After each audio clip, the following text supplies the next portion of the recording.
இந்தியாவின் பிரதம மந்திரி உலகமெல்லாம் போற்றும். இன்னைக்கு கூட பார்த்தீங்கன்னா எத்தியோப்பியா, ஓமன்லாம் மிகப்பெரிய விருதுகள்லாம் நாட்டின் உயரிய விருதுகள் கொடுத்துருக்காங்க. இப்படிப்பட்ட ஒரு உலகம் போற்றும் தலைவரை இந்தியாவின் பெருமையாக கருதப்படுபவரை கல்லறைக்கு அனுப்புவோன்னு காங்கிரஸில் பேசுகிறாங்க. இந்த வெக்கங்கெட்ட மல்லிகார்ஜுன் கார்கேவோ இல்லை அவர் பேர் என்ன, ராகுல் காந்தி.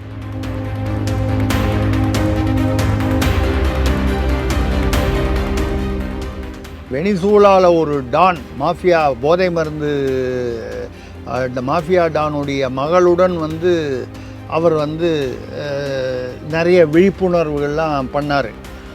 அப்போ இப்போவும் வெனிசூலா போகும்போது சந்தேகம் இயல்பாக என்ன வருது, அந்த விழிப்புணர்வின் தொடர்ச்சியாகத்தான் வெனிசூலா போனாரோன்னு.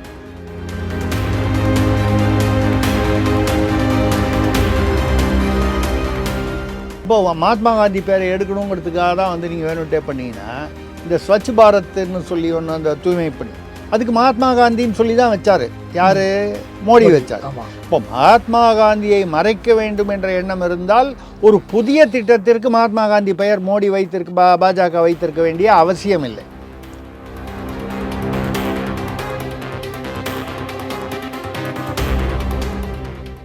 ஒரு 15 நாளைக்கு முன்னால் அது சர்வே கல்லுன்னு கனிமொழி அம்மையார் அவர்கள் கூட பேசினார். ஆமாம், எல்லைக்கல்.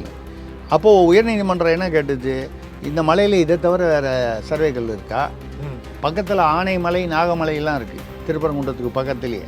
இந்த மலையெல்லாம் இதே மாதிரி இந்த உயரத்துக்கு 9 அடி உயரத்துக்கு சர்வே கல் இருக்கான்னா பதில் இல்லை அரசிடம்.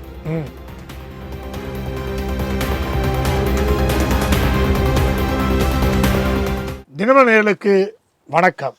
பல்வேறு அரசியல், பொருளாதார, சமுதாய பற்றின ஆலோசனை இந்த நிகழ்ச்சியில் இன்று நம்முடைய மூத்த பத்திரிகையாளர் திருசக்தி சுந்தரராமன் வந்திருக்கார். வணக்கம் சார். வணக்கம் ஜெய், சொல்லுங்கள் சார். இப்போது பாராளுமன்றத்தில் எதிர்க்கட்சிகள் தொடர்ந்து குரல் கொடுத்துட்டு என்னென்னா, அந்த காந்தி 100 நாள், மகாத்மா காந்தி 100 நாள் திட்டம் மாற்றப்பட்டிருக்கு, இது மாநில அரசுக்கு குந்தகம் விளைவிக்கிற மாதிரி இருக்குது அப்படின்னு சொல்கிறாங்க.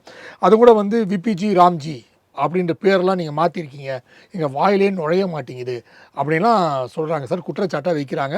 இதற்கு மிகப்பெரிய போராட்டம் நடைபெறும். நீங்கள் கூட கார்கே சொல்லியிருக்காரு, காங்கிரஸ் தலைவர், இது மிகப்பெரிய போராட்டம் நடைபெறும், இது ஒரு காலம் நீங்கள் வாபஸ் வாங்கிடுவீங்க, இப்படி இந்த 3 வேளாண் சட்டத்தை வாபஸ் வாங்கியது போல் இதையும் நீங்கள் வாபஸ் வாங்குவீங்க, இதில் பல கொலைகள்னால தான் நீங்கள் வாபஸ் வாங்குவீங்களா அப்படின்ற விஷயம் எல்லாம் பேசியிருக்காங்க. நீங்கள் எப்படி சார் இதை பார்க்குறீங்க? கொலைகள் நடந்தணும்னா யார், இந்த கார்கே யாரையாவது கொலை பண்ண போகிறாரா பார்லிமெண்ட்லேயே? இந்த காங்கிரஸ்காரங்க ஏற்கனவே ராம்லீலா மைதானத்தில் கூடிய கூட்டத்தில் காங்கிரஸில் மேடையில் மோடியை கல்லறைக்கு அனுப்புவோம்னு பேசினீங்களே, நீங்கள் மோடி என்றதை பிஜேபி தலைவரை பேசியது என்பதை விட இந்தியாவின் பிரதம மந்திரி உலகமெல்லாம் போற்றும். இன்றைக்கி கூட பார்த்திங்கன்னா எத்தியோப்பியா, ஓமன்லாம் மிகப்பெரிய விருதுகள்லாம் நாட்டின் உயரிய விருதுகள் கொடுத்துருக்காங்க. அப்படிப்பட்ட ஒரு உலகம் போற்றும் தலைவரை இந்தியாவின் பெருமையாக கருதப்படுபவரை கல்லறைக்கு அனுப்புவோன்னு காங்கிரஸில் பேசுகிறாங்க. இந்த வெக்கங்கெட்ட மல்லிகார்ஜுன் கார்கேவோ இல்லை அவர் பேர் என்ன, ராகுல் காந்தி. பாராளுமன்றம் ஏதாவது கூட்டம் வச்சா உடனே இத்தாலிக்கு போகிறேன், எத்தியோப்பியாவுக்கு போகிறேன், இல்லை சார் அதுக்கு தான் காரணம் சொல்கிறாங்களே, மோடி அவர்கள் மட்டும் வெளிநாட்டுக்கு போகலாம், எங்கள் தலைவர் வெளிநாட்டுக்கு போகக்கூடாதா அப்படின்னு கேட்குறாங்களே சார். மோடி அவர்கள் வெளியே போகும்பொழுது இத்தனை தேதிக்கு போகிறாரு, இதுக்காக போகிறாரு, இந்த நாட்டுக்கு போகிறாரு, இந்த தேதியில் திரும்பி வர்றாரு, எல்லாம் வெளிப்படையாக சொல்லிட்டு போகிறாரு. நீங்கள் போகிறது இத்தாலிக்கு போகிறீங்க, பட்டாயாவுக்கு போகிறீங்க, பேங்காக்கு போகிறீங்க, வேறு நாட்டுக்கு போகிறீங்க, வெனிசூலா போகிறீங்க. இல்லை சார், அப்படி என்ன சொல்கிறாங்க, நீங்கள் போகும்போது இல்லை ஒரு நிமிஷம் நீங்கள் போங்க, நீங்கள் போகிறது அங்கே போய் சும்மா இல்லை சார், அவரும் தொழிலதிபர்கள், மாணவர்கள் போன்ற சமுதாய மக்களை எல்லாம் சந்தித்து இந்தியாவை போற்றி விழிப்புணர்வாக ஏற்படுத்துகிறாரு அப்படின்னு சொல்கிறாங்களே சார். அந்த விழிப்புணர்வுலாம் நீங்கள் ஏற்படுத்துங்க. ஏற்கனவே ஒரு காலத்தில் நீங்கள் சுகன்யா தேவின்னு ஒரு பெண்ணிற்கு ஏற்படுத்திய விழிப்புணர்வு எங்களுக்கெல்லாம் ஞாபகம் இருக்குது. உச்சநீதிமன்றம் வரைக்கும் போய் அந்த கேஸ் ஒரு கற்பழிப்பு கேஸ் என்ன ஆச்சுன்றது, ராகுல் காந்தி சம்மந்தப்பட்ட கேஸு இன்னும் வரலாற்று புத்தகங்களில் இருக்கிறது. இன்றைய தலைமுறைக்கு வேணால் தெரியாமல் இருக்கலாம். அதுக்கப்புறம் வெனிசூலாவில் ஒரு டான் மாஃபியா போதை மருந்து, இந்த மாஃபியா டானுடைய மகளுடன் அவர் நிறைய விழிப்புணர்வுகள்லாம் பண்ணார். அப்போ இப்போவும் வெனிசூலா போகும்போது சந்தேகம் இயல்பாக என்ன வருது, அந்த விழிப்புணர்வின் தொடர்ச்சியாகத்தான் வெனிசூலா போனாரோன்னு. நான் என்ன சொல்கிறேன், நீங்கள் எதுக்காக வேணால் போங்க, பாவம் காலகாலத்தில் ஒரு கல்யாணத்தை பண்ணி வச்சா வந்து அந்த பிரச்சனையெல்லாம் இல்லாமல் இருக்கும். சரி, அதை விட்டுருங்க. எங்கே நீங்கள் வெனிசுலா போங்க, எந்த நாட்டுக்கு வேணால் போங்க. இந்த நாட்டுக்கு போகிறேன்னு சொல்லி நீங்கள் ஒரு எதிர்க்கட்சி தலைவர்னு சட்டமன்றத்தில் நீங்கள் எதிர்க்கட்சி தலைவர், ஏதோ ஒரு வகையில் நீங்கள் வந்து இயல்பாக சொல்லப்போனால் காங்கிரஸுடைய தலைவர் சோனியா காந்தி அவர்களுக்கு உடல் மூப்பு, வயது மூப்பு, உடல் நலக்குறைவு இதெல்லாம் இருக்குது. பிரியங்கா காந்தி, ராகுல் காந்தி தான் ஏறக்குறைய காங்கிரஸை நடத்துகிறார்கள். என்னமோ மல்லிகார்ஜுன் கார்கே சொல்கிறதெல்லாம் வந்து கேட்டுட்டு தான் காங்கிரஸ் நடக்குதா, அந்த குடும்பம் கேட்குதா? சீதாராம் கேசரி வந்து மாட்டேன்னு சொன்னபோது அவர் பாத்ரூமில் 4 மணி நேரம் வச்சு போட்டுன சரித்திரம் மக்களுக்கு தெரியாதா? விட்டுருங்க. ஸோ மல்லிகார்ஜுன் கார்கேக்கு பாத்ரூம் பார்த்தா பயமாக இருக்குன்றதுனால அவர் இதில் சொல்கிறதெல்லாம் கரெக்டாக கேட்குறாரு. அவரை நம்ம தவறு சொல்ல முடியாது. ஆனால் நீங்கள் போகும்போது 246 முறை வந்து வெளிநாடு, 246 249 முறையே வெளிநாடு போயிருக்காரு. இதில் 70 முறை தான் எங்கே போகிறேன்றதை சொல்லிட்டு போயிருக்காரு. பாக்கி எல்லாமே வந்து அவர் போனது தெரியாது, வந்தது தெரியாது, எங்கே போனார், யாரை பார்த்தாருன்னு தெரியாது. இப்படி தானே சீனாவோட போய் MOU கைத்து போட்டிங்க, அம்மாவும் பிள்ளையும் போய்.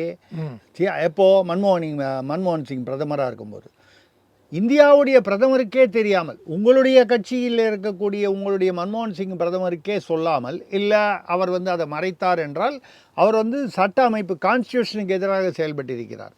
சீனா என்பது நமக்கு அன்றைய தேதியிலும் எதிரி நாடு. இன்றைய தேதியில் ஓரளவுக்கு நாம் வந்து நெருங்கி இருக்கிறோமே தவிர, இன்றைக்கும் வந்து அக்ஷய் சின்ல வந்து 65,000 ஸ்கொயர் கிலோமீட்டர் வந்து தூக்கி அவர்கிட்ட நேரு காலத்தில் கொடுத்ததில் வந்து நம்மளால் எவ்வளோ மீட்க முடிஞ்சது? அதில் வந்து ஒரு 5,000 என்னமோ தான் மீட்க முடிஞ்சுது. இப்போ 70 வருஷத்துக்கு முன்னால் தூக்கி கொடுத்தது வந்து ஒரே நாளில் மீட்ட முடியுமா? அதுவும் சீனா வந்து அங்கே நிறைய கட்டமைப்பெல்லாம் ஏற்படுத்திடுச்சு. நீங்கள் போய் சீனாவோட போய் என்ன கைத்து போட்டிங்க? அங்கே இருக்கிறது அங்கே ஆட்சியில் இருக்கிறது ஒரு கட்சி, அதை தவிர வேறு கட்சியே கிடையாது, ஒரே கட்சி. அந்த கட்சியுடன் நாங்கள் வந்து தகவல் பரிமாற்றத்துக்கு கைத்து போட்டோன்னு சொன்னீங்க. பண்ணுங்க. தகவல் பரிமாற்றம் எதை பற்றி? அவங்கள பொறுத்த வரைக்கும் கட்சி ஆட்சி ரெண்டும் ஒன்று. ஆமாம். ஏன்னா வேறு கட்சியே கிடையாது. அப்போ அவங்களோட நீங்கள் கைது போட்டிங்கன்னா ஏன் வந்து இந்திய அரசு, உங்களுடைய அரசு, மன்மோகன் சிங் அரசு, அவங்க மூலமாகவே கைது போட்டிருக்கலாமே? அப்போ ரகசியமாக போய் போட்டு வந்தீங்க. சீன தூதர் இங்கே இந்தியா வந்தபோது ரகசியமாக ராகுல் காந்தி இப்போ சில வருடங்களுக்கு முன்னால் சந்தித்து வந்தார். அந்த மாதிரி நீங்கள் வெளியில் போகிறத பற்றி தப்பே இல்லை. அவர் மோடி போகிறாரு, நானும் போகிறேன். மோடி தாடி வச்சுக்கிறார், நீங்களும் வச்சுங்க. பட் மோடி வந்து ஒரு சிந்தனையாளர், அறிவார்ந்து செயல்படுகிறாரே. அவர் பேசுவதெல்லாம் அர்த்தமுடன் பேசுகிறாரே. போட்டியை வந்து நீங்கள் எங்கேயோ நிறுத்திடக்கூடாது. அறிவார்ந்து பேசுவதுலையோ நம்ம வந்து கருத்துக்களில் வந்து இப்போ சமீபத்தில் கூட பேசியிருக்காரு. 12 லட்சம் பேரை வேஸ்ட் பண்ணக்கூடாதான் ராகுல் காந்தி. எங்கே போய் அடிச்சுக்கிறது? 12 லட்சம் பேர் இராணுவம் வந்து வேஸ்ட்டான். இராணுவத்தை கலைச்சிருங்க, அவங்களாம் போய் வேறு வேலை செய்யட்டும். ஏன் பாகிஸ்தான்காரன் குண்டு போட்டாலோ, இல்லை நம்ம மீது தாக்கினாலோ, இல்லை சீனாவோ, இப்போ பங்களாதேஷே வந்து நம்மளோட சிக்கலில் இருக்கிறது. இந்த இடத்துல தான் இராணுவம் அதை எல்லாத்தையும் கலைச்சிட்டு என்ன பண்ணுறது? இது வந்து ஒரு சாதாரண பஞ்சாயத்தில் வார்டு கவுன்சிலராக இருக்கிறவனுக்கு தெரிகிற ஒரு அரசியல் அறிவு கூட இந்தியாவின் வந்து எதிர்கால பிரதமர்னு எனக்கு தெரிஞ்சு, எதிர்கால பிரதமர்னு 25 வருஷமாக சொல்லிகிட்டு இருக்காங்க. அடுத்த 25 வருஷமும் இதே சொல்லிட்டு தான் இருக்க முடியுமே தவிர எனக்கு தெரிஞ்சு ஒன்றும் நடந்துடாது. இந்த திட்டத்தில் வந்து இன்னொரு விஷயம் பார்த்தீங்கன்னா, 100 நாள் வேலைவாய்ப்பு திட்டத்துலேருந்து 125 நாளாக எக்ஸ்டெண்ட் பண்ணியிருக்காங்க. இப்போ என்ன சொல்கிறாங்கன்னா, இது வந்து அதிகாரிகள் தான் வந்து இந்த நாட்களை வந்து ஒதுக்கணும். ஸோ அதிகாரிகள் கையில் இந்த விஷயம் போயிடுச்சுன்னா இந்த நாட்கள் ஒதுக்குறதுல கூட வந்து அரசியல் செய்யப்படும் அப்படின்னு இந்த எதிர்க்கட்சி தலைவர்கள்லாம் சொல்கிறாங்க. நீ எப்படி சார் பார்க்குறீங்க? அதாவது திட்டத்திற்கான பணம் கொடுப்பது பெரும்பான்மையாக இதுவரை இருப்பது MNREGA என்ற பெயரில் இங்கே வந்த அந்த திட்டம் வந்து 90% மத்திய அரசும் 10% மாநில அரசும். சரிங்களா? அந்த MNREGA மகாத்மா காந்தி பேரை எடுத்துட்டிங்கன்னு சொன்னால் 2005 அதுக்கு முதலாக பேர் வச்ச போது மகாத்மா காந்தி பேர் வைக்கலை. அப்போ இருந்தது காங்கிரஸ் ஆட்சி. காங்கிரஸ் ஆட்சியில் மகாத்மா காந்தி பெயர் வைக்கப்படவில்லை.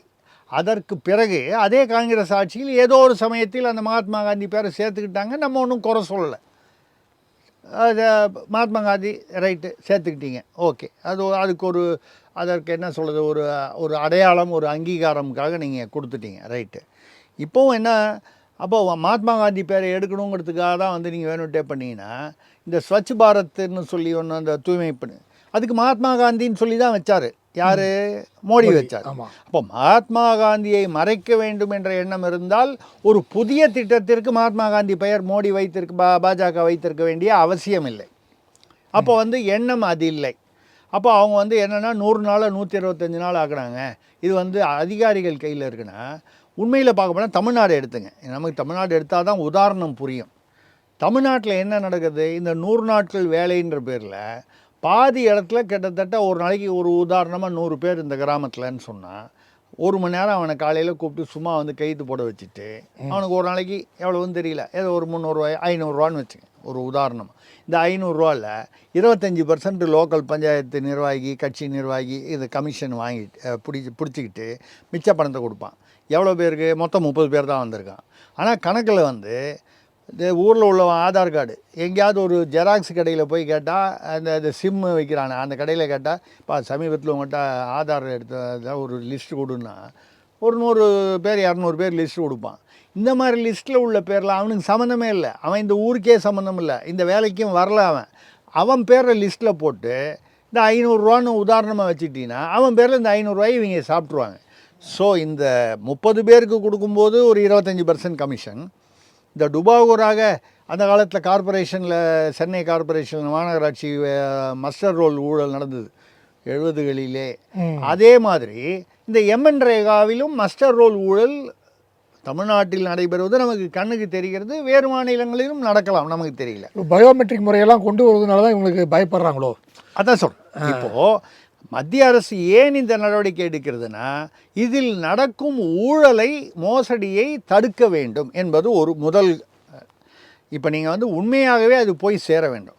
ரெண்டாவது அந்த 1 மணி நேரம் அவனை கூப்பிட்டு உட்கார வச்சு கும்மி அடித்து அனுப்பிச்சி விட்டிங்கன்னா உண்மையிலேயே அவன்கிட்ட என்ன செய்யணும்? அதுக்கு 8 மணி நேரம் வேலை செய்யணும். அந்த 8 மணி நேரம் என்ன வேலை செய்யணும்? அந்த ஊரில் இருக்கக்கூடிய ஒரு குளமோ ஏரியோ தூர்வாடுறது, இல்லை ஒரு ஏரிக்கு வந்து கரை கட்டுறது, மரம் நடுவது, செடி மரம் நடுவது, இல்லை கொஞ்சம் காடுகளாக இருக்குது சில மரங்களை கழிக்க வேண்டியிருப்பது, இப்படி வந்து அதாவது அந்த கிராமத்திற்கு அந்த பகுதிக்கு தேவையான கட்டமைப்பு வசதிகளை உண்டாக்குவதோ இல்லை பராமரிப்பதோ இதுதான். இதில் இந்த மழை நீர் சேமிக்கும் திட்டம் எல்லாமே வரும். இந்த நீர் குளம் எல்லாமே வரும், ஏரி இதெல்லாம் எதுவுமே பண்ணுறதில்ல. சும்மா கூப்பிட்டு உட்கார வச்சுட்டு ஒரு எல்லாம் தமாஷா கொஞ்ச நேரம் பேசியிருந்துட்டு அதுக்கப்புறம் காசை வாங்கிட்டு போகிறது. ஒரு தமிழ்நாட்டில் ஒரு வீடியோ கூட பார்த்துருப்பீங்க. திடீர்னு ஆய்வு வராங்க அப்படின்னு சொல்லி ஒரு கிராமத்தில் தமிழ்நாட்டில் ஏதோ ஒரு தென் மாவட்டத்தில் திடீர்னு அந்த ரோட்டில் வந்து இந்த இது வைப்பாங்க, ஒரு ட்ரம் வச்சு அது சுற்றி ஒரு பச்சை கலரில் ஒரு நெட்டு மாதிரி கட்டிடுவாங்க. அதில் என்ன பண்ணுறாங்கன்னா மண்ணை நிரப்பி அங்கே ஏதோ ஒரு பக்கத்தில் இருக்கிற மரத்துலேருந்து சும்மா கிளை இருக்குது பாருங்கள், அதை ஒடிச்சு வந்து அங்கங்கே நட்டுறாங்க ரோடு பூரா 2 பக்கமும். பார்த்தா ஏதோ செடி வச்சு அந்த செடி இப்படி வளர்ந்துருக்கா மாதிரி தெரியும். அது அடுத்த நாளோ 2 நாள் பொறுத்தோ அந்த கிளை வாடி பட்டு போய்ட்டு தூக்கி போட்டுருவாங்க. எதுக்காக? நாங்கள் ஏற்கனவே இவ்வளவு செலவு பண்ணியிருக்கோன்னு அந்த பொய்யை வந்து இந்த ஆய்வின் போது வெளிவந்து விடாமல் இருப்பாங்க, மோசடி செய்வதற்காக. இந்த மாதிரி மோசடிகளெல்லாம் முதல்ல குறைப்பதற்காக. எதற்காக? இந்த ஜி விகாஸ் பாரத் ஜி அப்படின்னு வந்ததுங்க. இதுக்கு அந்த பேர் எங்களுக்கு வாயிரியே வழியில். ஏன் ஜின்னு இந்த வழியில்? அப்படி பார்க்க போனால் நம்ம பேர் நம்ம ஊரில் வந்து தமிழ் பேராக வச்சுருந்து நீங்கள் அங்கே போய் வந்து இப்போ ஹிந்திக்காரன் சொல்லும்போது பார்த்தீங்கன்னா அவன் நம்ம பேரை சொல்லதே கஷ்டப்படுறான்.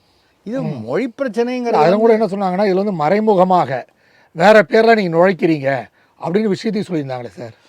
ராம்னு சொன்னால் ராம் என்ன? ராமராஜ். காந்தி என்ன சொன்னார்? காந்தி தானே சொல்கிறீங்க. காந்தி என்ன சொன்னார்? இந்த நாட்டில் ராமராஜ்யம் வர வேண்டும் சொன்னாரா இல்லையா?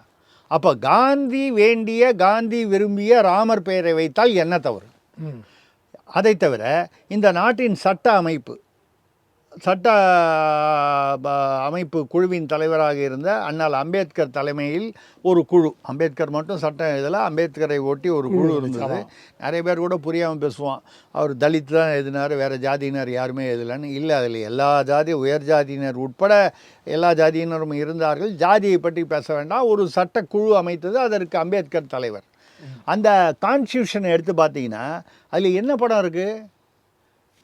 ராமர் முதல் படமே ராமருடைய பட்டாபிஷேக படம். அதுக்கப்புறம் பார்த்தீங்கன்னா உள்ளுக்குள்ளேயும் வந்து பல இதிகாச புராணங்களின் படங்கள் இருக்கின்றன. முக்கியமாக ராமாயண காட்சி இருக்கிறது. அப்போது நம்மளுடைய சட்ட அமைப்பு அது யாரோ ஒரு குறிப்பிட்ட உயர் சாதியினர் ஏற்படுத்திய சட்டம் இல்லை. பல சாதிகளை தேர்ந்த அதுடைய தலைவர் வந்து ஒரு தலித்தாக இருக்கக்கூடிய மெத்த படித்த அண்ணல் அம்பேத்கர் அவர்களுடைய இது. அப்போ ராமர், அப்போது காந்தி என்ன சொன்னார்? ராமராஜ்யம்னு சொன்னார். ராமராஜ்யம்னு வாயில் வருது, ராம்ஜின்னு வாயில் வரலையா? இது சும்மா விதண்டாவாதத்துக்கு ராமர் பேரே வரக்கூடாதுன்னா, கொஞ்ச நாளைக்கு முன்னால் வந்து அமைச்சர், தமிழ்நாடு அமைச்சர் சேகர் பாபு என்ன சொன்னார்? அறநிலையத்துறை, அறம் கெட்டத்துறை, அறநிலையத்துறை, ஆமாம் அறநிலையத்துறை அமைச்சர் நாங்கள் நடத்துவதே வந்து ராமராஜ்யம் தான் சொன்னார். இல்லை, ஜெகத் ரட்சன் சொன்னார் ஒரு வாட்டி, ராமருக்கு ஈடாக முக ஸ்டாலின் இருக்கிறாருன்ட்டு அவர் நிகழ்ச்சியில் ஒரு வாட்டி சொன்னாரே சார். அதான் சொன்னேன், ராமருக்கு ஈடாக இருக்கிறார். அந்த என்ன அர்த்தத்தில் சொன்னார் நமக்கு தெரியாது. அவர் சொல்லியிருந்தால் ஏதோ ஒரு, ஏன்னா அவரும் வந்து ஆழ்வார்கள் இலக்கியமெல்லாம் தெரிஞ்சவர். ஸோ ஏதோ ஒரு அர்த்தத்துடன் தான் அவர் சொல்லியிருக்கணும். அதனால் வந்து ஏதாவது அரையும் குறையுமாக புரிஞ்சுக்கிட்டு திமுககாரங்க வந்து 14 வருஷம் பாவம் ஸ்டாலினை காட்டுக்கு அமைச்சிட போகிறாங்க. நமக்கு கவலை இதாக இருக்குது. ஏதாவது ஒரு நினச்சிக்கிட்டு ஏற்கனவே என்னமோ அடுத்த முதல்வர் வேட்பாளர் வந்து இவர் தான் உதயநிதி தான் சொல்கிறாங்க, போகிறாங்க வராங்க. இப்படிலாம் இருக்கும்போது ராமர்னு சொல்லி அவரை காட்டுக்கிட்டு அமைச்சிட போகிறாங்க. நம்ம அவர் வந்து நீடூடி வாழ வேண்டும், ஆட்சியில் வந்து அவர் வந்து மக்கள் தேர்ந்தெடுக்கும் வரை அவர் ஆட்சியில் இருக்க வேண்டும். மக்கள் முடிவை மாற்றிக்கொண்டால் அதுக்கு நம்ம ஒன்றும் இல்லை. அப்போது சேகர் பாபுவோ ஜெகத் ரட்சகனோ சொல்லக்கூடிய அந்த ராமர் அல்லது ராமராஜ்யம் அப்படின்னு சொல்லும்போது இது ராமருடைய ஆட்சி தான் நடக்கிறது அப்படின்னு நீங்கள் சொல்கிறீங்கனால், அது சேலத்தில் நீங்கள் வந்து ராமருடைய சிலையையோ படத்தையோ செருப்பால் ஈவேரா அவர்கள், ராமசாமி நாயக்கர் அவர்கள் வந்து அடித்தார். அப்போ திமுக அதெல்லாம் வந்து ஒரு வழியாக அவர்கள் ஒன்றாக பேசி கொண்டார்கள். கடவுள் ஒழிப்பு, சனாதனம் வந்து டெங்கு மலேரியான்னு இப்போ துணை முதல்வராக இருக்கிறவர் பேசினார். நடராஜர் காலை தூக்கி ஆடினது வந்து அப்படின்னு சொல்லி கொச்சையாக பேசியவரை வந்து ராஜீவ்காந்தி என்ற அவரை வந்து கட்சியில் வந்து ப்ரமோஷன் கொடுத்தாங்க திமுகவில். இதெல்லாம் நடந்தது. ஆனால் நான் சொல்வது என்னென்னா, இந்த பேரெலாம் விட்டுருங்க, அந்த பேர் இந்த பேர்லாம் நீங்கள் கூட தான் வந்து ஆதி திராவிடர் ஹாஸ்டல்னு பேர் சமூக நீதி ஹாஸ்டல்னு மாற்றிட்டீங்க. மாற்றினதுனால நடந்து போச்சா? 1311 ஹாஸ்டலில் 300 ஹாஸ்டலில் இழுத்து மூடி இருக்கீங்க. ஏன்னு கேட்டால் மாணவர்கள் இல்லைன்னு. மாணவர்கள் ஏன் இல்லை? 3 வேளை அவனுக்கு சாப்பாடு போடல, முடி வெட்டுறதுக்கு மாதம் காசு கொடுக்கணும், அது கூட கொடுக்கல. அதனால் அவன் திரும்பி போயிட்டான். அவன் கிராமத்திலிருந்து அனாதையாகவோ இல்லை வேறு வழி இல்லாமையோ எதுக்காக அந்த தங்குமிடம் இலவசமாக ஏற்பாடு செய்யப்பட்டதோ அது வந்து தோற்கடிக்கப்பட்டு விட்டது. நீங்கள் 300 மூடிட்டீங்க. சரி, 300 மூடினீங்க, காசு இல்லைன்னு. புதுசாக ஒன்று கட்டுறாங்களா 40 கோடிக்கு? 300 நடத்துறதுக்கு வழி இல்லை, இந்த 40 கோடிக்கு புதுசாக கட்டுறது எதுக்கு அப்போது? அதே மாதிரி வந்து சமையல் கூடங்கள் கட்டுறாங்க. இங்கே நம்ம ராதாகிருஷ்ண சாலை இருக்குது பாருங்கள், மயிலாப்பூர், இங்கே உட்பட பல இடங்களில், விருதுநகர், கோவை, பல மாவட்டங்களில் ஆஸ்பெஸ்டார் ஷீட்டு போட்டால் ஒரு கூரை, ஆஸ்பெஸ்டார் ஷீட்டு போட்டு ஒரு ஒரு ஒரு சின்ன சமையல் கூடம். டெண்டர் விடலை. டெண்டர் விடணுங்கிறது சட்ட விதி. தேர்தல் சமீபத்தில் வருதே, டெண்டர்லாம் எதுக்கு அனாவசியமாக விட்டு இப்போ கோர்ட்டு கேஸுலாம் வரும். டெண்டரில் போனால் ஒருத்தன் தோப்பான், ஒருத்தன் ஜெயிப்பான். 45 லட்சம் ரூபா எது ஒரு சமையல் கூடம் ஆஸ்பெஸ்டார் ஷீட்டு போகிறதுக்கு. அழகாக கான்கிரீட் போட்டே அதுக்கு வந்து 45 லட்சம் ரூபாய்க்குள்ளே கட்டிடலாம். இப்படி நீங்கள் ஊழல் செய்வதை வந்து நீங்கள்னால் தமிழ்நாடு மட்டுமில்லை, எந்த மாநிலமுமே ஊழல் செய்வதை குறைப்பதற்கு ஒரு திட்டம் வகுக்கப்பட்டு, அந்த திட்டம் வந்து சீரமைக்கப்பட்டிருக்கிறது. இந்த ராம்ஜியில் 100 நாட்களுக்கு பதில் 165 நாள். எந்த 165 நாள்னு வந்து அதிகாரிகள் முடிவெடுப்பார்னா, எந்த அதிகாரிகள் முடிவெடுக்கிறார்கள்? மத்திய அரசு அதிகாரிகள் அல்ல, மாநில அரசின் அதிகாரிகள். யார் அதை நடைமுறைப்படுத்துகிறார்கள்? உள்ளாட்சி நிர்வாகம். உள்ளாட்சி நிர்வாகம்னா பஞ்சாயத்து யூனியனு, நகராட்சி, மாநகராட்சி. இவங்க தான் வந்து இவங்க யாருடைய கண்ட்ரோலில் இருக்காங்க? மாநில அரசு. அப்போது நீங்கள் வந்து 100 நாள் என்ன பிரச்சனை இவங்களுக்கு? 90% 10% இருந்தது. இப்போ வந்து 125 ஆச்சு. அதில் அவங்க 60% ஆக்கிட்டாங்க, 40%. அப்போ கிட்டத்தட்ட 75% பழைய இதில் கணக்கில் பார்த்தா வந்து அவங்களும் இவங்க வந்து 25% வருது. பழைய கணக்கு அப்படியே 125க்கு கன்வெர்ட் பண்ணிங்கன்னா அந்த 90-10 என்பது இப்பொழுது 60-40 என்றால் இயல்பாக பழைய கணக்கில் பார்த்தீர்களானால் 75-25க்கு வந்துடுது. 10 கொடுக்க வேண்டிய இடத்தில் இன்னொரு 15% கூட கொடுக்க வேண்டி வருது. மக்களுக்காக தானே. நீங்கள் மக்களுக்கு கொடுப்பதுக்கு பணம் இல்லைன்னா அப்புறம் வந்து பொங்கலுக்கு 3000 ரூபா போனஸ் எப்படி கொடுக்குறீங்க? 10 லட்சம் அதான் கொடுக்குறதே இல்லையே. அதான் கொடுக்குறதே இல்லையே. இல்லை 2 வருஷமாக கொடுக்கல, இப்போ தேர்தல் கொடுத்துருவோம்ல. ஆமாம். ஸோ அது மாதிரி பார்த்தா திருப்பூர் இதில் 10 லட்சம் கம்ப்யூட்டர் கொடுக்க இது லேப்டாப் கொடுக்குறேங்கிறீங்களே, எங்கேருந்து கொடுப்பீங்க? அப்போ எங்கேருந்து பணம் வருது? எல்லாமே மக்களுக்காக தானே. ஆமாம் சார். இப்போது திருப்பரங்குன்றம் அது வந்து இப்போ பார்த்தீங்கன்னா நேற்று கூட வந்து ஒருத்தர் தன் உயிரை மாய்த்து கொண்டார், பூர்ணச்சந்திரன். அது ரொம்ப துயரமான விஷயம், தேவையில்லாத விஷயம். அதாவது இதுக்காக தீக்குளிப்பது என்பது தவறான விஷயம். அதை நம்ம ஊக்குவிக்கவும் கூடாது. ஏன்னா தவறான விஷயம், மிகவும் தவறான முன்னுதாரணமாக போயிட்டு இருக்கு. ஸோ ஆனால் அவர் என்ன சொல்றாருன்னா, திமுக என் குடும்பமே திமுக குடும்பங்க, ஆனால் வந்து இவங்க இது மாதிரி செய்கிறது எவ்வளோ தவறான விஷயம்னு சொல்லி ஈவேரா சிலைக்கு முன்னாடி தான் இருக்கக்கூடிய அந்த போலீஸ் பூத்தை தான் அவர் இந்த உயிரை மாய்த்திருக்கிறார். ஸோ இந்த திருப்பரங்குன்றம் விஷயம் மிகவும் தீவிரமாக போய்கொண்டிருக்கிறது. ஆனால் இதை பற்றி கொஞ்சம் லட்சியம் செய்யாமல் திமுக அரசு அலட்சியமாகவே செயல்பட்டு யாரெல்லாம் எதிர்த்து கொண்டு வர முடியுமோ அவர்களாம் எதிர்ப்பாளராக உருவாகி கொண்டிருக்காங்க. ஒரு மதக்கலவரத்தை உருவாக்குவதற்கான ஏற்பாடுகள் செய்து கொண்டிருக்காங்களே இவங்கெல்லாம். அதாவது அலட்சியமாக செயல்படுகிறார்கள் என்று நீங்கள் சொல்வதை வந்து நான் ஏற்றுக்கொள்ளவில்லை. அராஜகமாக செயல்படுகிறார்கள் என்பதுதான் சரியாக இருக்கும். ஏன் அப்படி சொல்கிறேன்னா, ஒரு 15 நாளைக்கு முன்னால் அது வந்து சர்வே கல்லுன்னு கனிமொழி அம்மையார் அவர்கள் கூட பேசினார்கள். ஆமாம், எல்லைக்கல்னு. அப்போது உயர்நீதிமன்றம் என்ன கேட்டுச்சு, இந்த மலையில் இதை தவிர வேறு சர்வே கல் இருக்கா? பக்கத்தில் ஆனைமலை நாகமலையெல்லாம் இருக்குது திருப்பரங்குன்றத்துக்கு பக்கத்துலேயே. இந்த மலையெல்லாம் இதே மாதிரி இந்த உயரத்துக்கு 9 அடி உயரத்துக்கு சர்வே கல் இருக்கான்னா பதில் இல்லை அரசிடம். சர்வே கல் வச்சா அது எப்படி திருப்பரங்குன்றத்தில் ஒரே ஒரு இடத்துல மட்டும்தான் சர்வே கல் வைப்பானா? சர்வே கல் என்பது ஒரு இடத்திலிருந்து ஒரு இடம் வரைக்கும் ஒரு எல்லைக்கல், அதுக்கப்புறம் இன்னொரு எல்லைக்கல். அப்போ வரிசையாக இருக்கணும்ல. அந்த மலையிலையும் இல்லை, பக்கத்து மலையிலையும் எங்கேயும் இல்லை. அப்போ இது வந்து எல்லைக்கல் இல்லை. எல்லைக்கல் இல்லைன்னு சொன்னோன்னே டப்புன்னு வந்து மாற்றிக்கிட்டாங்க. இது வந்து சமணர்களுடைய தூண். ஆமாம், அங்கே வந்து சமணர்கள் மேலே விளக்கேற்றி கும்பிடு. அதுக்கு எதுக்கு வந்து ஆஞ்சநேயர் முகம் பதிக்கிறாங்க? சமணர்களுக்கு ஆஞ்சநேயருக்கு என்ன சம்பந்தம்? சமணர்கள்னால் மகாவீரர் படம் போட்டிருக்கலாம், இல்லை படம் இல்லாமல் பொதுவாக விட்டுருக்கலாம். ஆஞ்சநேயரோட முகம் இடது பக்கம் திரும்பி கையை ஓங்கி கொண்டு இருக்கும், அதாவது அதிலேயே கல்லிலேயே பதிக்கப்பட்டிருக்கிறது, செதுக்கப்பட்டிருக்கிறது. 3 லிட்டர் தாங்கும்படி ஒரு குழி இருக்கிறது, அது 3 லிட்டர் எண்ணெய். இதில் வந்து 1981 வந்து தமிழ்நாடு தொல்லியல் துறை வெளியிட்ட புத்தகத்திலேயே இது வந்து தீபத்தூண் என்ற ஒன்று இருக்கிறது என்று இதனுடைய அடையாளங்கள் அங்கு குறிக்கப்பட்டிருக்கின்றன. எந்த அரசு வெளியிட்டது? தமிழ்நாடு அரசு. அப்போ யார் முதலமைச்சர்? எம்ஜிஆர் இருந்தாரா, கருணாநிதி இருந்தாரா, அவர் இருந்தாரா? தமிழ்நாடு அரசு. மென்மே கம்மன் மென்மே கோ. அந்த மாதிரி வரும்போது முதல்வர்கள் மாறலாம், அரசு என்பது பொதுவானது. அன்றைக்கி ஒரு ஜீவோ போட்டால் அது இன்றைக்கி செல்லும். யார் கட்சி மாறினா ஜீவோ மாறாது. அப்போது அது தொல்லியல் துறையே அது வந்து தீபத்தூண்னு சொல்லியிருக்கு. ரெண்டாவது, அந்த தீபத்தூண் தர்காவுக்குள்ளே இல்லை. அந்த இவரும் வந்து நீதிபதியும் வந்து நேரடியாக போய் மழையில் நனைந்து கொண்டு போய் கூட வந்து அதை பார்த்திருக்கிறார். பார்த்து அதில் ஒன்றும் இல்லை.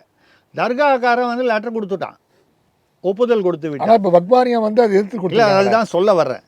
நீங்கள் தர்காக்காரன் எதிர்த்து கொடுத்துட்டான்.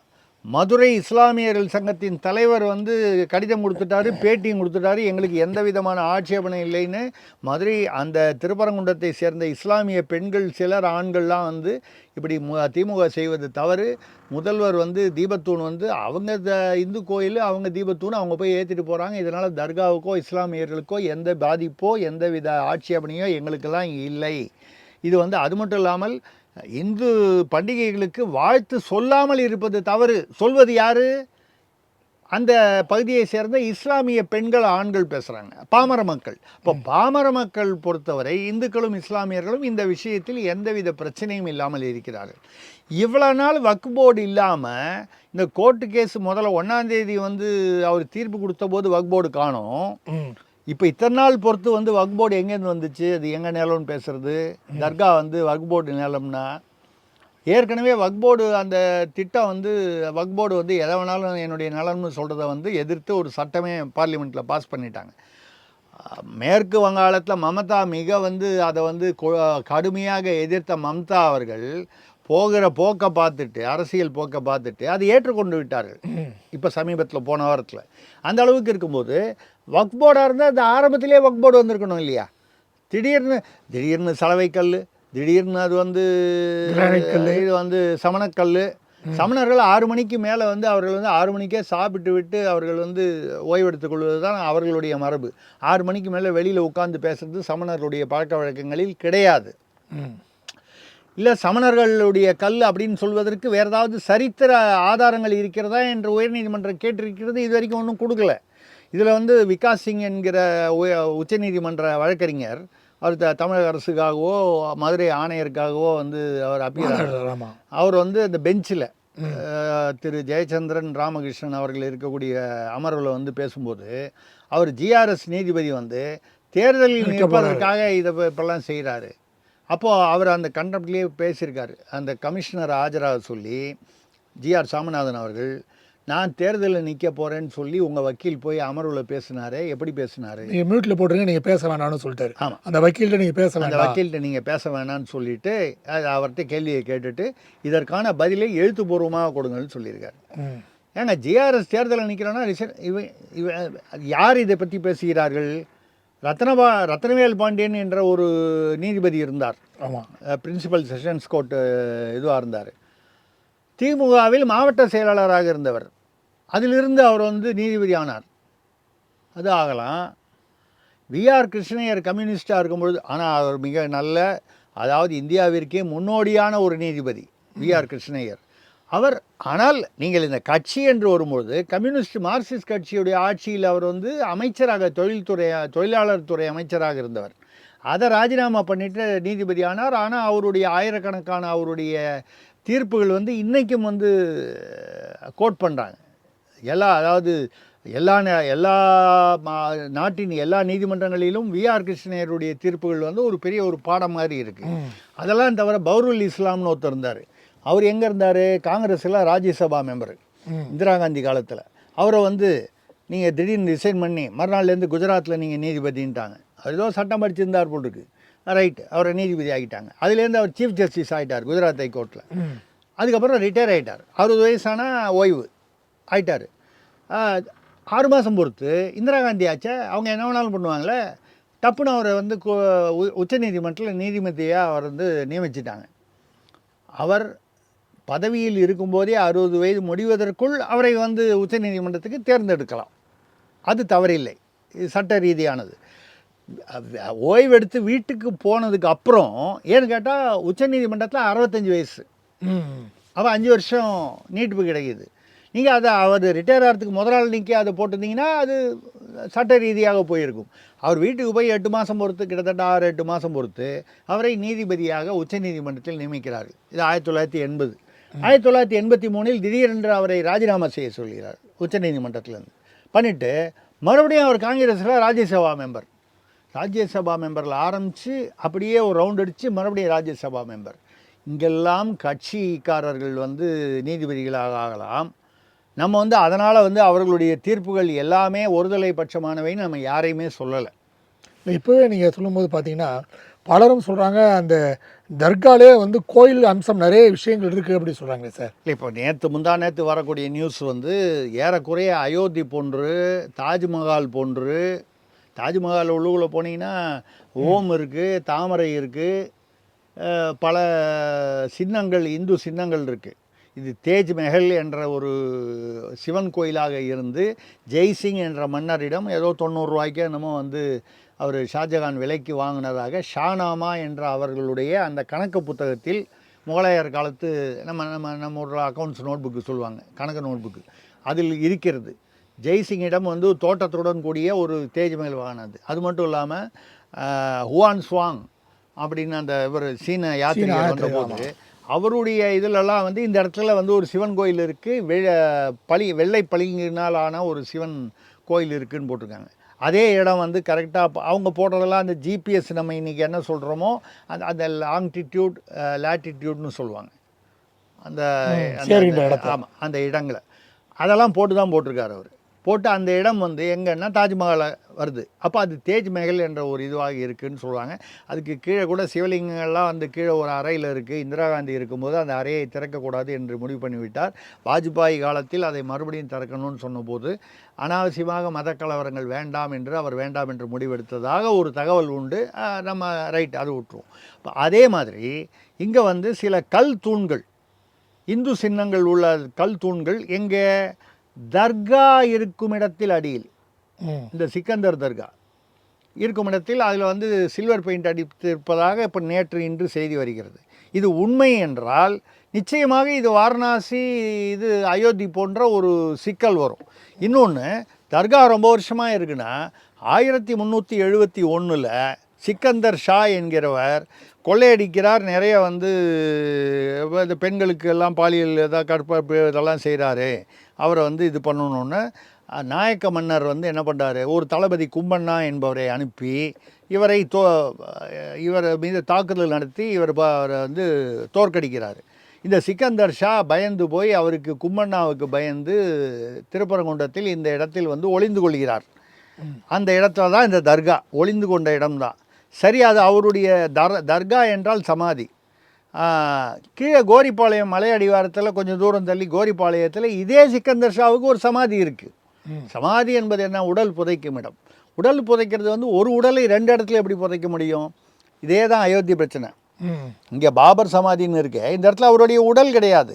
பாபருடைய உண்மையான சமாதி அவர் இறந்து போனோட அவருடைய உடல் ஆப்கானிஸ்தானத்துக்கு எடுத்து செல்லப்பட்டு அங்கே அவர் பிறந்த இடத்தில் பிறந்த ஊரில் புதைக்கப்பட்டது. இந்திரா காந்தி போனாங்க, நேருலாம் கூட போய், ராஜீவ்காந்திலாம் போய் பார்த்துட்டு வந்தாங்க, அந்த சமாதியில் நமாஸ் பண்ணிட்டு வந்தாங்கலாம் சொல்லுவாங்க. அது நம்ம சொல்லலை. இந்திரா காந்திக்கும் நேருக்கும் வந்து உதவியாளராக இருந்த ஓபி மத்தாய் தன்னுடைய புத்தகத்தில் எழுதியிருக்கிறார். என்னை காரில் உட்கார சொல்லிட்டு இந்திரா காந்தி போய் நமாஸ் பண்ணிட்டு வந்தாங்க. அவர் ஒரு காஷ்மீர பண்டிட் என்று சொல்லக்கூடியவர். ஏன் வந்து நமாஸ் பண்ணிட்டு வராங்க, இதுக்கு பின்னால் இப்போ சில கதைகள் உண்டு. நம்ம அதுக்குள்ளே போக வேண்டாம். நான் என்ன சொல்கிறேன்னா, 1371 தோற்கடிக்கப்பட்டு அதை ஒட்டி இறந்து போனதாக சொல்லப்படும் இந்த சிக்கந்தர் ஷா, அவருடைய தர்கா இருக்கே, அந்த தர்காவில் ஒரு கல்வெட்டு இருக்குது. இப்போது அந்த கல்வெட்டில் இப்போ பார்க்கும்போது, தீபத்தூன் பார்க்கும்போது 1805 இந்த தர்கா நிறுவப்பட்டதுன்னு இருக்குது. 1371 வாக்கில் ஏதோ ஒரு அதை ஒட்டி இறந்து போயிருக்கவருக்கு 1400ன்னே வச்சுங்க. 400 வருடங்கள் கழித்து யாராவது சமாதி எழுப்புவார்களா? சமாதி என்பது அவர் உடல். நீங்கள் அப்படி பார்க்க போனால் இஸ்லாத்தில் வந்து என்ன, முகமது நபி அவர்கள் என்ன சொல்கிறார், இறை தூதர் அவர் என்ன சொல்கிறார் என்றால், தரைக்கு மேல் சமாதி எழுப்பினால் அதை இஸ்லாம் ஏற்றுக்கொள்ளாது, இடித்து தள்ள வேண்டும் சொல்கிறார். தரையோடு புதைக்கணும், தரைக்கு மேலே இப்படி புதைக்கக்கூடாது. புதைச்சா இஸ்லாமில் இடித்து தள்ளுங்கள். அது முகமது நபியை பின்பற்றுபவர்கள் ஒரு வகையாகவும், அவர் கூட இருந்தவர்களை பின்பற்றுபவர்கள் வேறு ஷியா, சன்னி என்ற கிளைகள் பிரிவுகள் இருக்குது. ரெண்டாவது, இது அவங்க பிரச்சனை. தரைக்கு மேலே சமாதி வைக்கலாமா வேணாமாங்கிறது அவங்களுடைய மதத்தோட பிரச்சனை. நம்ம அது உள்ளுக்குள்ளே போகக்கூடாது. அதே அளவுக்கு அவர்களும் கட்டுப்பாட்டுடன் இருக்கிறார்களா என்பதால் அது வேறு விஷயம். நம்ம வரைக்கும் நம்ம கட்டுப்பாடாக இருப்போம். இந்துக்கள் பெரும்பான்மையாக இருக்கும்போது நம்ம வந்து இருப்போம். அந்த வகையில் இந்த தர்கா விஷயம் மெல்ல மெல்ல இது வந்து ஒரு ஒரு ஒரு நீதிபதியை பார்த்து அவர் எலெக்ஷனில் நிற்கிறாருன்னு ஒரு உச்ச நீதிமன்ற நீதிபதி இங்கே வந்து ஆர்கியூ பண்ணுறாருன்னு சொன்னால், வழக்கறிஞர் அவர் வந்து ஒரு ஒரு நீதிபதியை, சிட்டிங் ஜட்ஜை பார்த்து, நீங்கள் அப்படி என்றால் இவரை இம்பீச் பண்ணணும், பதவி நீக்கம் பண்ணணும். என்னையா ஆளுநர் வந்து ஏதாவது மசோதா அமைச்சு அவர் வந்து அது வந்து ஏற்றுக்கொள்ளவில்லை, கையெழுத்து போடவில்லை, முடிவெடுக்கவில்லைன்னா ஆளுநரை நீக்கணுங்கிறீங்க. இவர் வந்து ஒரு வழக்கு அவரிடம் வந்தது. அவர் ஒன்றும் உள்ளே போய் அந்த வழக்கை கூட்டிகிட்டு வரல. யாரோ வழக்கு ராமரவிக்குமார் போட்டார், X, Y, Z யாரோ போட்டாங்க. இது அந்த வழக்கை விசாரிக்கிறார், ஒரு முடிவு கொடுக்குறார். அங்கே முடிவெடுக்கலைன்னா ஆளுநரை நீக்கணும், இங்கே முடிவெடுத்துட்டாரு இவரை வந்து பதவியிலேருந்து நீக்கணும் நீதிபதியை. இது என்ன நியாயம் இது? கண்டிப்பாக சார், உங்கள் நேரத்தை ஒதுக்கி எங்களுக்கு பேட்டி எழுதி மிக்க மகிழ்ச்சி. நன்றி. நன்றி, வணக்கம். நேரில் மீண்டும் அடுத்த நிகழ்ச்சியில் சந்திப்போம். அதுவரை நன்றி, வணக்கம்.